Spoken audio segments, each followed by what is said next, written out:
Kung gusto mo ng legit na chika, eto na yun! Chika! Walang filter, walang edit, Chika! hindi ito fake, hindi ito late. Chika ni Sisa! Lahat ng ganap sa showbiz pag-uusapan natin dito. May nag-break, may nagkabalikan. Tara at pag-usapan. Kung ano man ang chika, alam na ni Sisa. Ito ang Chika ni Sisa. Chika! Ni Sisa! Isang magandang hapon, Metro and Mega Manila. We are number 106.7 Energy FM. Pangga, wag mong sabihin radyo, sabihin mo Energy. Sa magandang hapon pa rin po, sa lahat pa rin po ng ating mga pangga na patuloy pa rin pong nakatutok sa Energy FM via our digital platforms on Facebook, TikTok, and of course sa ating team replays on our YT channel on Energy FM 1067. Diba? Sa magandang hapon. Umaga talaga. Ano ba, B? Magdadalawang buwan ka na. Magdadalawang buwan ka na sa hapon, umaga pa din. Hindi sa ibang bansa kasi umaga ngayon. Lusot. Sa mga kaipanig ng Pilipinas at ang mundo, hello Philippines and hello world. Diba? Kamusta naman? Nako, bago tayo magtuloy-tuloy sa ating chika, ay gusto kong batiin ang mga taga-Bay sa Caloocan. Magandang hapon po sa inyong lahat. At syempre sa mga taga-Calentong, General Calentong, Mandaluyong, hello po lalong-lalo na dyan sa may marketplace, hello po sa inyong lahat. Sa mga taga-Agora Market dyan sa may San Juan, hello po sa inyong lahat. Sa magandang hapon. Ako, eto na. Pagka ganito medyo alas 3 na, di ba, meriendahan time na, di ba, usually, di ba? Ang masarap dito, di ba, meron ka masarap na merienda, dapat may masarap ka din na inumin. Kung ikaw ay isang tea lover, aba, meron tayong MX3 Tea with Pandana. Ang MX3 Tea ay gawa sa na mangustina hinaluan ng pandana para mas refreshing sa ating panlasa. Ang isang sachet ng MX3 Tea ay good for 1 liter of water. Pwede mo itong ma-enjoy hot or cold. Maaari mo din dagdagan ng lemon or honey for added flavor para sa buong pamilya. Makakatulong ang tea para ma-detoxify o malinis ang ating katawan from any toxins. Kaya kung meron kang ibang katanungan, bisitahin ang kanilang website sa mx3.ph. Diba? Ulitin ko mx3ph.com. Paalala sa lahat na ang MX3 po ay hindi gamot at hindi ito maaring gamitin panggamot sa anumang uri ng sakit, diba?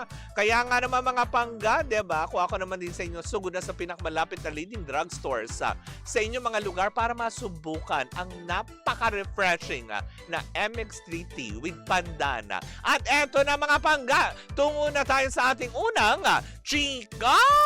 Ako, nakakaloka, may pinag-uusapan ngayon ang pagbabalik showbiz or ang pagbabalik na sa telebisyon ng nag-iisang drama king, o diba, na si John Lloyd Cruz. Oo, nakakaloka ang init ng usapin ngayon, hindi ba? Dahil may mga chikang lumabas na makaka-reunite nga daw nitong si John Lloyd Cruz ang ilan sa mga kapamilya stars tulad na lang din ni Bayani Agbayani at ni Rufa May Quinto sa isang teleserye daw na wala pa naman din kumpirmasyon kung ito nga ba ay kumbaga ito ba ay soon na ipalalabas or nailatag na ba ng GMA7 kay John Lloyd Cruz. Pero may mga ugong-ugong na or usapin na patungkol nga dito sa isang proyekto na pagsasama-samahan nga nila dito sa GMA7 daw. At yun naman din kinokontak ang ating source mula sa Kapuso Network para kumpirmahin, pero hanggang ngayon wala pa rin po tayo nakukuhang sagot, hindi ba? Patungkol nga dito kung ito nga ay matutuloy, may katotohanan nga ba ang balitang kumakalat na ang pagbabalik nga ni John Lloyd Cruz ay sa GMA7 nga siya. Muling masisilayan ng kanyang mga tagahanga. Dahil nga din ito siguro nag-conclude na lang din ng mga tao dahil sa mga recent photos na kumalat all over social media na nakipag-meeting siya kina Ma'am Annette, tama ba ako if I'm not mistaken? Parang may mga dinner meeting na naganap na na-post on social media na nagresulta ng spekulasyon sa mga tao na eto na yata yun ang return of the comeback na nag-iisang John Lloyd Cruz. Diba? Na nakakaloka. Daryl Fukunaga, Russell Vargas, hello sa inyo, diba? Good afternoon po sa inyong lahat. Wala naman sigurong masama kung sakali man din at kung sakali man din na may offer din siguro sa kanya ang TV5 or ang ABS-CBN, wala naman sigurong masama kasi trabaho tsaka matagal na rin talagang inaantabayanan ng mga tao ang muling pagbabalik nga at masilayan natin muli si John Lloyd Cruz na umaarte, diba? Ilan sa kanya mga pinasikat na pelikula ay kasama nga niya doon si Bea Alonso, hindi ba? At ang tumatak talaga sa mga isipan ng tao ang pagiging popoy niya, diba? Na nakakaloka yung kanya mga pamatayang linyahan na malaki lang ang katawan mo pero hindi mo ako kayang patumbahin. Wow! Nakakaloka, diba? Mga linyahan ni Popoy. Diba? Pero kung sakali matutuloy at may katotohanan man ang balitang ito na kumakalat all over social media na magsasama nga sila, magko-collaborate sila with Bayani Agbayani and Rufa May Quinto. Aba sigurado to? Comedy. Diba? It's a comedy show na talagang kagigiliwan nating lahat. Na syempre, Bayani Agbayani, diba? Although alam naman natin, minsan nagdadrama. Pero most of the time, kilala si Bayani bilang, diba, komedyante. Mas lalo si Rufa May Quinto, hindi ba? Parang hindi ko ma-imagine si Rufa May Quinto gagawa ng heavy drama. Pag nag-heavy drama si Rufa May, sigurado kengkoy. Diba? Na nakakaloka yan. Star Flores, hello sa iyo. All the way from Iloilo City with love. Diba? Parang nakaka-excite yun kung totoo man ang balita patungkol nga dito. And there's nothing wrong with that. Ako excited ako kung sakali man na totoo. Sabi niya, Tologobo, I admire John Lloyd. Wag lang ma-inlove ulit. Ay, baka naman nagtanda na. Diba?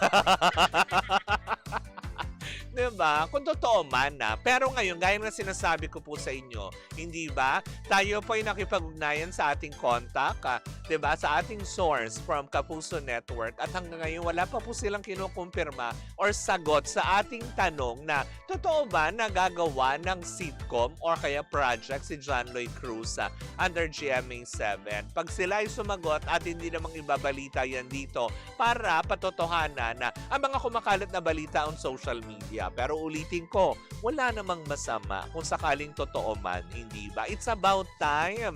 Diba? Matagal na rin siguro pinangarap ni Lynn Lloydy na bumalik sa limelight, diba? Siguro nag-iintay lang siya ng tamang pagkakataon, tamang project, at yung mga makakasama, diba? Yung mga taong magtitiwala muli sa kanya, diba? At pagkakatiwalaan siya, diba? Siguro this is a perfect timing, diba? For everyone. Lalo pat ngayon, wala naman ng network wars, diba? Hindi kagaya dati nung panahon niya. Talagang exclusive lang sila for ABS-CBN. Pero ngayon, pwede nang mag-collaboration ang GMA, ang ABS, ang ABS at ang TV5, diba? Mas malaya na sila makakapag, alam mo yun, trabaho sa iba't ibang networks, hindi ba? Well, anyways, yan po muna ang ating unang chika for today's video. Sa ating pagbabalik, may kinalaman sa sex bomb. Nako, ngayon na nga lang natin sila muling nasisilayan na kumbaga parang nabubuo pero mukha yatang papunta na naman sa pagkawatak-watak. Well, kung ano man yang aking ibabalita, sama-sama natin pakatutukan yan sa pagbabalik ng Chika ni Sisa. Woo, woo, woo, woo, woo! At tuloy-tuloy po muna ang ating tugtugan. Dito po lamang yan sa number 106.7 Energy FM. Pangga, wag mong sabihin radyo, sabihin mo Energy.